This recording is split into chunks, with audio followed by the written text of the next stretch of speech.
आज ही डाउनलोड करें Skymet mobile app, पूछे मौसम का हाल अपनी पसंदीदा भाषा में और रहे बाकियों से एक कदम आगे। नमस्ते दोस्तों, स्काईमेट वेदर में आप सभी का बहुत बहुत स्वागत है। मेरा नाम महेश पलावत है। अब ये जो डिप्रेशन बना है बंगाल की खाड़ी में, ये जल्दी ही तूफान बनेगा। ये जो डिप्रेशन आप देख रहे हैं, ये अगर तूफान बनता है तो इसका नाम होगा DANA, दाना, और ये कतर द्वारा दिया गया है। ये आपको मालूम है कि जो 13 देश हैं, ये जो अरब सागर, हिंद महासागर और आपका ये जो बंगाल की खाड़ी, इसके आसपास के 13 देश हैं जिन्होंने ये आपस में डिसाइड किया है कि इन समुद्रों में कोई भी तूफान बनेगा तो उनके नाम इन्हीं देशों के द्वारा दिए जाएंगे। तो इन 13 देशों ने 13 नाम अपनी तरफ से दे दिए हैं। और ये अगर आप देखें कि यहाँ से आप अगर ऊपर से शुरू करें, A से Z तक है, तो ऊपर से अगर ये 13 नाम अगर इस कॉलम में रखे जाएं, देशों के नाम, तो हर देश के द्वारा जो दिया गया है वो 13 इस तरह से ये जो कॉलम बन जाएंगे। तो वो 13 नाम 13 देशों ने दिए हुए हैं। तो बारी बारी से सबका नंबर आता है। तो अगला ये जो नंबर है वो कतर द्वारा दिया गया दाना का नंबर है। तो ये जो तूफान है वो दाना जो है वो कतर द्वारा सुझाया गया है। तो अब इसके बारे में बात करते हैं। जब ये समुद्री तूफान बन जाएगा, और ये 24 से 48 घंटों 24 घंटों के अंदर ही बन सकता है, कल तक बन जाएगा। और इसका जो डायरेक्शन ज्यादातर अभी मॉडल दिखा रहे हैं वो दिखा रहे हैं बांग्लादेश या गंगे पश्चिम बंगाल। पहले लग रहा था कि उड़ीसा की तरफ जाएगा, लेकिन अभी ऐसा लग रहा है कि ये उड़ीसा के उत्तरी जिलों को ही छू पाएगा, वहां पर इसका इम्पैक्ट होगा। लेकिन बाकी जो उड़ीसा है वो सुरक्षित रहेगा। लेकिन गंगे पश्चिम बंगाल में इसका कहर दिखाई दे सकता है और बांग्लादेश में भी इसका कहर दिखाई दे सकता है। लेकिन सबसे अच्छी बात यह होती है कि जब भी कोई तूफान ये बांग्लादेश या गंगे पश्चिम बंगाल की तरफ जाता है, तो वहां पर जो डेल्टा है और जो सुंदरवन का जो डेल्टा है, वहां पर उथला समुद्र है, तो इसका जो इम्पैक्ट है काफी हद तक कम हो जाता है। और जब ये मेन लैंड में पहुंचता है तो इसके द्वारा जो नुकसान है वो काफी ज्यादा कम हो जाता है। तो ये अच्छी बात है। और सबसे बड़ी बात ये है कि ये जैसे ही समुद्री तूफान बनेगा वो 24 से 48 घंटों के अंदर ही अंदर ये लैंडफॉल कर जाएगा। अगर इतनी जल्दी ये कोई तूफान चलता है, यानी तेजी से आगे बढ़ता है, तो उसको समुद्र में ज्यादा रहने का मौका नहीं मिलता और एनर्जी वो नहीं ले पाता, और वो सीवियर या वेरी सीवियर साइक्लोन नहीं बन पाता। हो सकता है कि सीवियर साइक्लोन बन जाए, लेकिन लैंडफॉल से पहले फिर से साइक्लोन बन जाएगा। लेकिन वेरी सीवियर साइक्लोन या सुपर साइक्लोन बनने की संभावना नहीं है। जैसे अम्फन बना था, सुपर साइक्लोन में 200 किलोमीटर से ज्यादा की रफ्तार से हवाएं चलती हैं और बहुत ज्यादा नुकसान पहुंचाता है। लेकिन इसका भी खतरा है, क्योंकि जब यहाँ पर लैंडफॉल करेगा वहां समुद्र में ऊंची लहरें उठेंगी। पानी जो है वो इंडेंटेशन जो इसको बोलते हैं, कि समुद्र का पानी काफी अंदर तक चला जाता है और तेज हवाओं के कारण पेड़ वगैरह उखड़ जाते हैं, टेलीफोन और कम्युनिकेशन की लाइन को नुकसान होता है, कच्चे घरों को नुकसान होता है, टीन शेड वगैरह जो है, जो खोखे वगैरह हैं, वो भी उड़ जाते हैं। तो काफी ज्यादा नुकसान तो होता है। लेकिन ये नेचुरल है। और जो हमारे भाई बहन जो भारत के पूर्वी तट पर रहते हैं, वो हर साल इस तरह के तूफान देखते हैं, तो उनको मालूम है। और सबसे बड़ी बात है कि हमारी जो सरकार है, इन राज्यों की जो NDRF टीम है और जो नेशनल डिजास्टर टीम है और स्टेट की डिजास्टर टीम है, ये सारी काफी ज्यादा सतर्क हैं और काफी ज्यादा इक्विप्ड हो गई हैं।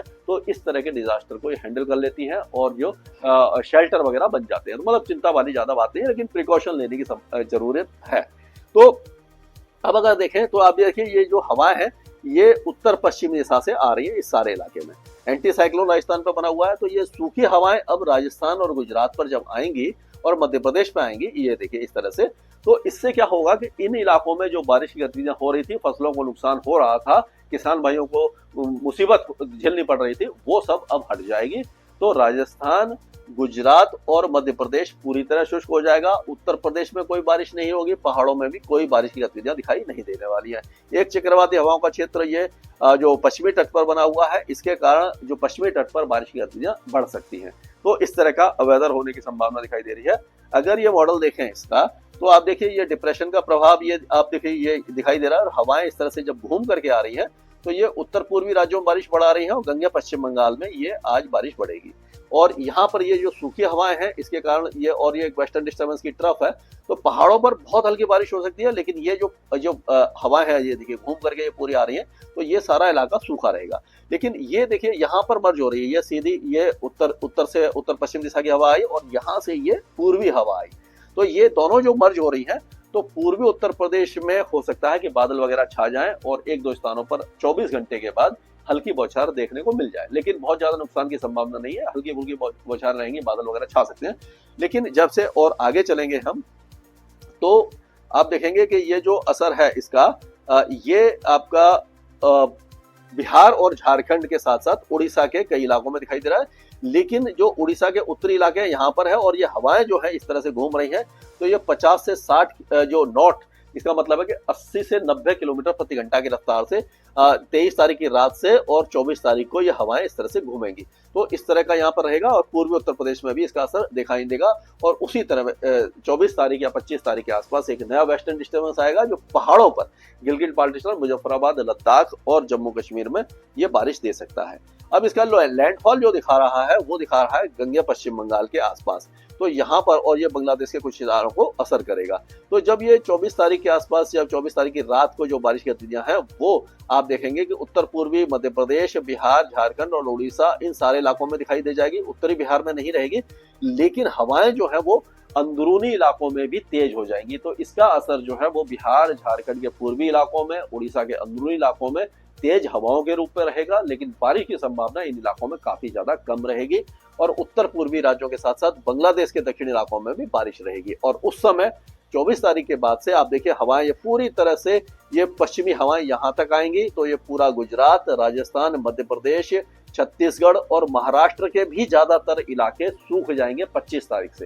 तो केवल जो दक्षिणी जो कोकण एंड गोवा है यहाँ पर बारिश की गतिविधियां रहेंगी और ये दक्षिणी भारत में बारिश आपको दिखाई देगी।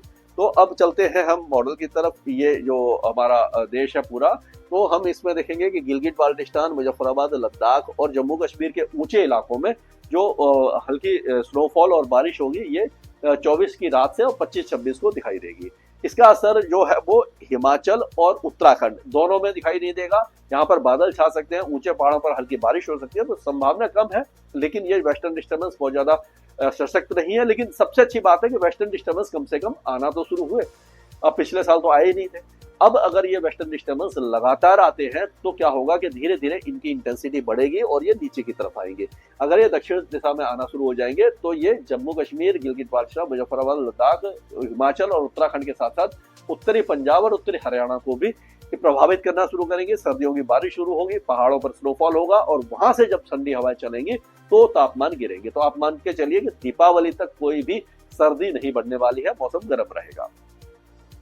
अब पंजाब में भी कोई वेदर एक्टिविटी आपको दिखाई नहीं देगी फिलहाल, और उसी तरह से हरियाणा और दिल्ली का भी ज्यादातर इलाका आप देखेंगे कि पूरी तरह से शुष्क बना रहेगा। यहाँ पर कोई भी मौसमी गतिविधि आपको दिखाई नहीं देने वाली है। अब अगर हम उत्तर प्रदेश की बात करें तो उत्तर प्रदेश में जो बारिश है वो सभी इलाके में पूरे सूखे रहेंगे।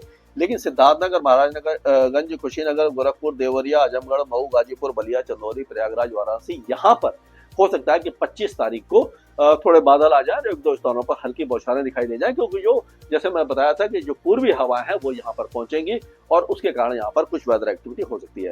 बिहार के अभी ज्यादातर इलाके अभी तो फिलहाल शुष्क रहेंगे, यहाँ पर ज्यादा वेदर एक्टिविटी दिखाई नहीं देगी। लेकिन आपको 24 तारीख से यहाँ पर जो पूर्वी बिहार है और जो दक्षिणी बिहार है, यहाँ पर 24 और 25 तारीख को वैशाली, समस्तीपुर, सहरसा, बेगूसराय, खगड़िया, भागलपुर, मुंगेर, लखीसराय, नवादा, जमुई, बांका, नालंदा, गया, जहानाबाद, ये जो इलाके हैं पटना वगैरह में हल्की बौछारें हो सकती हैं। और अगर हम झारखंड की बात करें तो झारखंड में भी जो बारिश की गतिविधियां हैं वो 25 तारीख को पूर्वी झारखंड में दिखाई देगी, लेकिन हल्की रहेगी, हवाएं तेज हो सकती हैं। अब चलते हैं पश्चिम बंगाल की तरफ। तो पश्चिम बंगाल की अगर हम बात करते हैं तो पश्चिम बंगाल में आप देखोगे कि सबसे ज्यादा जो वेदर एक्टिविटी है, सबसे ज्यादा जो इम्पैक्ट है वो 24 साउथ 24 परगना में सबसे ज्यादा रहेगा। मिदनीपुर और ये दो जो जिले हैं सबसे ज्यादा प्रभावित रहेंगे। कलकत्ता में भी 70 से 80 मिलीमीटर की बारिश होगी, 60 से 70 किलोमीटर प्रति घंटा की रफ्तार से हवाएं चलेंगी, समुद्र में ऊंची लहरें उठेंगी, तो ये सारे इलाके इम्पैक्ट होंगे। लेकिन ये मिदनीपुर, बांकुरा, बर्धमान, नाडिया और पुरुलिया, ये कलकत्ता, हावड़ा, हुगली, ये शांति निकेतन, कोंटई, ये जो इलाके डायमंड हार्बर, यहाँ पर भी तेज बारिश की संभावना हमें नजर आ रही है। ऊपरी वाले पश्चिम बंगाल में बारिश कम रहेगी। अगर उत्तर पूर्वी राज्यों की बात करें तो बांग्लादेश के साथ साथ मणिपुर, मिजोरम और त्रिपुरा ये तेज बारिश देखेंगे, बाकी इलाकों में बारिश की गतियां हल्की रहेंगी। अब अगर राजस्थान की बात करते हैं तो राजस्थान पूरा आप देखेंगे कि पूरा राजस्थान अब शुष्क हो जाएगा, यहाँ पर कोई वेदर एक्टिविटी नहीं होगी। 37, 38 और 39 डिग्री तक के तापमान आपको अभी भी कई जगहों पर दिखाई देंगे, यानी गर्मी काफी ज्यादा रहेगी। सुबह और रात का मौसम थोड़ा सा कंफर्टेबल होने वाला है। अगर हम ये मध्य प्रदेश की बात करते हैं तो मध्य प्रदेश के भी अब ज्यादातर इलाके सूख जाएंगे, लेकिन रीवा, सीधी, सिंगरौली इन इलाकों में हो सकता है कि 25 तारीख को हल्की बौछारें पड़ जाएं या बादल छा जाएं, क्योंकि जो साइक्लोन का इम्पैक्ट यहाँ पर दिखाई देगा। छत्तीसगढ़ पूरी तरह शुष्क रहने की संभावना है, यहाँ पर कोई वेदर एक्टिविटी हमें दिखाई नहीं दे रही है।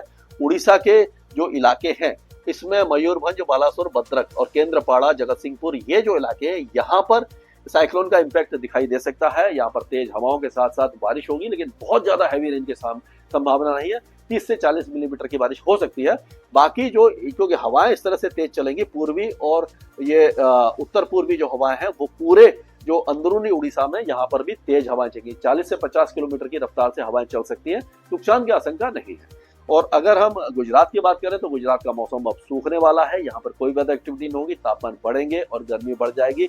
ये जो पोरबंदर, जूनागढ़, अमरेली, गिर सोमनाथ, भावनगर, सूरत, वलसाड़ ये जो इलाके हैं यहाँ पर जो बारिश हो रही थी वो अब थमने वाली है। अब अगर महाराष्ट्र की बात करें तो महाराष्ट्र में आज कुछ इलाकों में बारिश रहेगी, लेकिन कल से 24 तारीख और 25 तारीख से आप कह सकते हैं कि, यानी 24 और 25 तारीख से मान के चलिए कि धुले, जलगांव, अमरावती, नागपुर, भंडारा, गोंडिया ये सारे इलाके, औरंगाबाद वगैरह ये सारे इलाके सूख जाएंगे। केवल रत्नागिरी, सिंधुदुर्ग, कोल्हापुर, सांगली, सतारा इन इलाकों में हल्की फुल्की बारिश की गतिविधि रह जाएगी।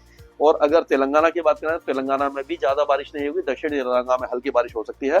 कोस्टल आंध्र प्रदेश सूख जाएगा, लेकिन रायलसीमा में हल्की बारिश होगी। कर्नाटक के कई इलाकों में, खास करके कोस्टल कर्नाटका और दक्षिणी कर्नाटका में तेज बारिश अभी भी अगले 2 दिनों तक जारी रहेगी। और अगर केरल की बात करें तो केरल में बारिश की गतिविधि तेज हो जाएंगी थोड़ी सी। तमिलनाडु के कई इलाकों में हल्की से मध्यम बारिश होगी, ज्यादा बारिश नहीं होगी। अंडमान और निकोबार द्वीप समूह में 24 घंटे के बाद बारिश में काफी कमी दिखाई दे जाएगी, क्योंकि वो साइक्लोन अंदर की तरफ जाएगा। लक्षद्वीप भी बहुत हल्की बारिश देखेगा। स्काईमेट वेदर में अभी के लिए मौसम से जुड़ी सटीक जानकारी और खबरों के लिए हमारे YouTube चैनल को सब्सक्राइब करें और बेल आइकन दबाकर हर खबर पर रखें नजर।